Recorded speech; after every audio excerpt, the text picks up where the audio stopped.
Guys, ito yung simbahan dito sa Burawin, Leyte. Dito ako ngayon sa Immaculate Conception. Tamang tama, may mas ngayon. Ayan na sila padre, oh.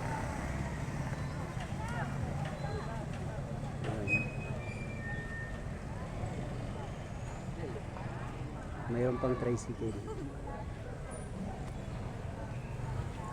Napakaganda ngayon ng simbahan dito sa Burawin. Katapos lang ng pista, ayun, may mas ngayon. Yan si Padre. Kanaran halamay ng anak ko Diyos Espiritu Santo. Amen. Prayer for a Synodal Church. Aanhi Si kami Padre. ha iyong atubangan o Espiritu Santo, nagtitiro ha iyong ngaran. Pakadi haamon, buligi kami. Sulod haamon mga kasing-kasing. Tutoy kami, hadayon ng katuigan. Amen. Prayer for the Our Lady of the Immaculate Conception Parish. Spirit, Amen.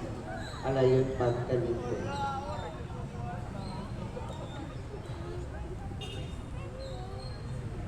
Sakto lang may mas ngayon, guys.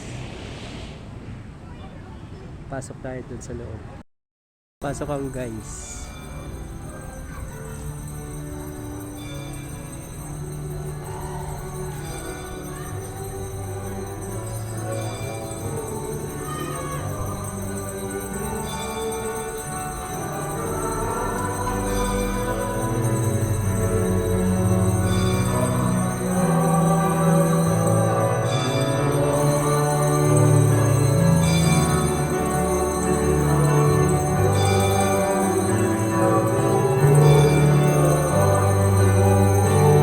May mas ngayon.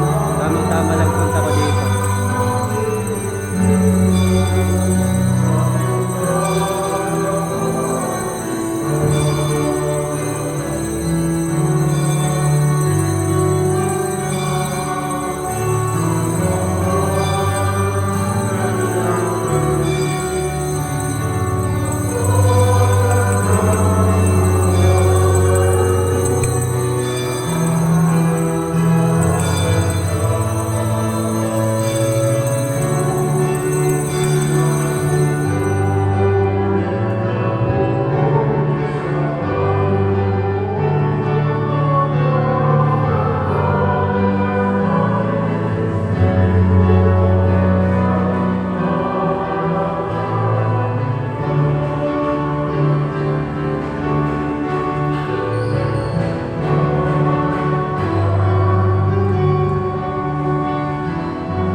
In the name of the Father, and the Son, and of the Holy Spirit. Amen. The Lord be with you. My dear brothers and sisters in Christ, we are now on Wednesday of the second week of Advent. And here at our parish is one day of our